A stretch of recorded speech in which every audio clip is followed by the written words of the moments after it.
Good afternoon, Standard 10 students. Today I shall be teaching you the literary device that the poet has used in the poem The Patriot by Robert Browning.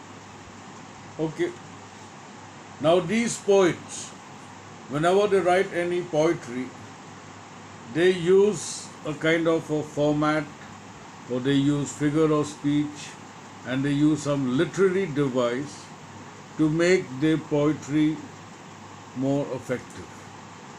Okay. So now on the basis of the poem The Patriot, I shall teach you some literary device that the poet has used. The first one is imagery. Imagery. Okay. Now, imagery means when you read something, you should be able to frame it in your mind. You must picturize that image. Okay. So, the first one is visual imagery. Now, the poem has a rich imagery. Robert Browning opens the poem with images of roses and myrtles. Okay. Like he says, there were roses and roses along the way with myrtle mixed. Okay. That means we can imagine, we can picturize the amount of roses and myrtles were strewn on the path. Okay. Now it reflects the love of the people or the love of the speaker received by his people or by the public. Okay. Now the decorated church spires. Now you have to imagine the church and the towers of the church is decorated with flags. Okay, you can imagine the amount of flags that has been used. So that image should come in your mind. You should picturize that scene. Okay, you should visualize that. And then the swaying crowd on rooftops. The swaying crowd on rooftops, what it means. Like there were plenty of, or many people, they were sitting on the rooftops. Okay. And the house is like a huge monster or a huge living being that is carrying plenty of people on its shoulders. And it is swaying due to the weight because there's so many people are on the housetop or rooftops. Okay. So now you have to visualize it. You have to picturize that. Like we see in some of these World Cup matches.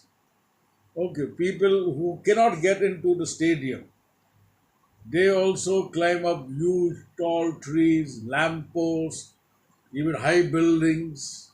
So wherever they could get a chance to see into the stadium, they take all the kind of risk. So like that, to see a hero or to see a celebrity or a great performer, okay, great star, people they just throng and they go berserk, they go crazy, they go shouting and screaming. So that is how we have to visualize. Okay, we have to picturize it. It should, when the teacher explains or when you read, okay, that image should come immediately. This is what it appears that there is a hero walking down and on his path People have kept roses and myrtles to welcome him, to give him a warm welcome, like how we do to our chief guests when they come for our programs. So, what do? We keep a special red carpet for him to walk on, and then we have cheerleaders on either side throwing flowers at him, and the whole audience, the public, they all are made to stand and to give him a huge round of applause. So that is what we have to picturize or imagine. Only then you will enjoy the poetry. Otherwise, it's difficult. It's very boring. If the teacher just explains, then you don't just take the literal meaning. Okay. Then comes the mist of church bells.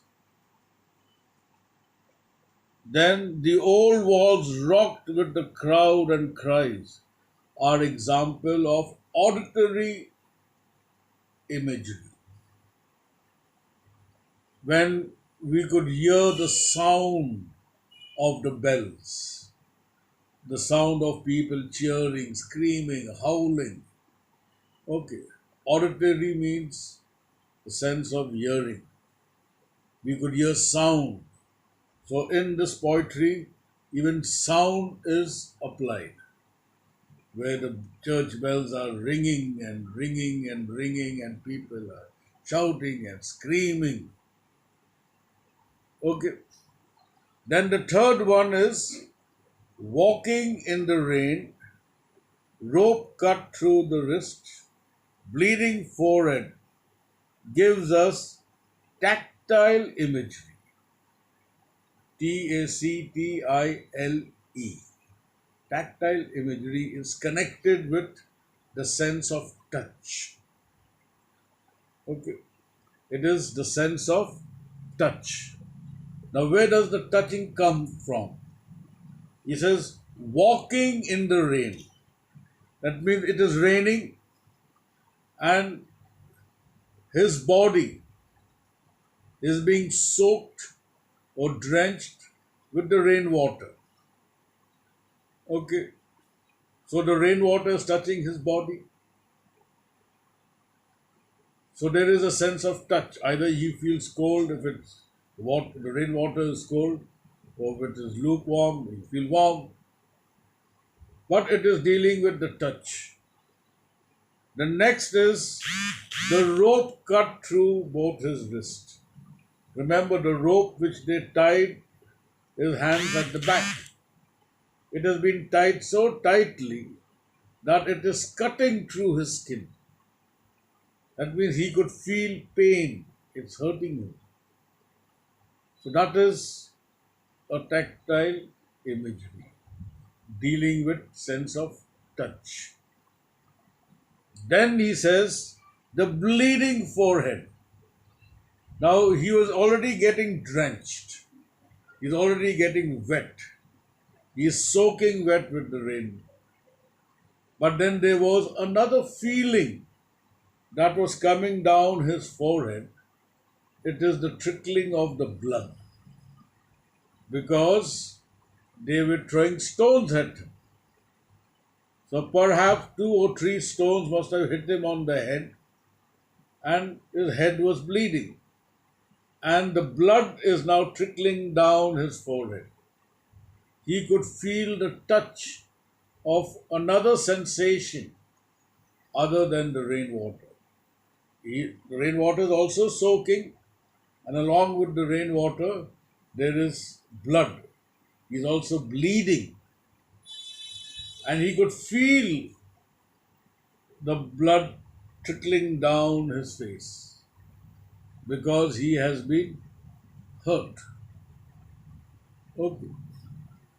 So now you have got to understand what is an imagery. So when you want to visualize something, or you want to hear something, or you want to touch something. Now these are very good things that will help you even to write a good essay. If you could describe what you are picturizing, if you could describe the kind of sounds that you could hear, and if you can describe the kind of touch, okay, that would make the reader, whosoever reads your essays, they will really enjoy it. So, with the help of the poetry, with the help of this one device, you could write a good essay as well. Okay, try to understand this. Then we have another device or a figure of speech called alliteration. Okay, now alliteration spelling is Alliteration.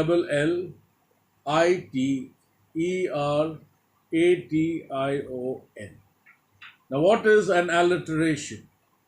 An alliteration is a repetition of a consonant repeated in a single line.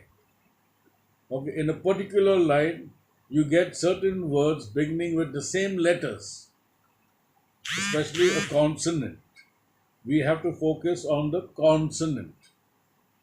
Okay, like examples are myrtle beginning with M, mixed beginning with M, my beginning with M, mad beginning with M. So all these four words, they are in a particular line. The question will be asked, pick out the alliteration from this particular stanza or pick out the alliteration from the poem. Okay. So there are examples which you can now play a game. Look up through all your poetries and see if you could identify or pick out the alliteration. It will make your studies a little more interesting. Then we have assonance. Now, assonance are actually dealing with sound. When we deal with sound, we are dealing with vowels. Okay. Now, assonance is different from rhyming words. It is dealing with sound. The word may be different, but the sound, two, three times, the sound may be the same. Okay. It is not a rhyming word. Rhyming word is like Jack and Jill went up the hill. So Jill and hill, these are two rhyming words. Okay. This is not that. It is dealing with sound of the alphabet or the letter that is being emphasized. Like, for example, seem and heave. Now, it is not a rhyming word. Okay. Now, the rhyming word for seem may be gleamed. For heave, it, it may be grieved. So, those are rhyming words. But here we have seem and heave. The E sound is being emphasized, is pronounced. Heave, seem. Okay. Flags had. So the A sound is being used. So there is flag and gag are rhyming words. Had and bad are rhyming words. But these two, flag and had, has got the A sound in it. So that is why it is called an assonance. Now I will end it till here. I will explain the other literary device and figure of speech in the next recording. But now for your homework, I have already sent everything. It is for you to understand. If not, you can ask me. All right. So I'll keep it till here now. and then I will explain the remaining literary device used in the poem. Thank you.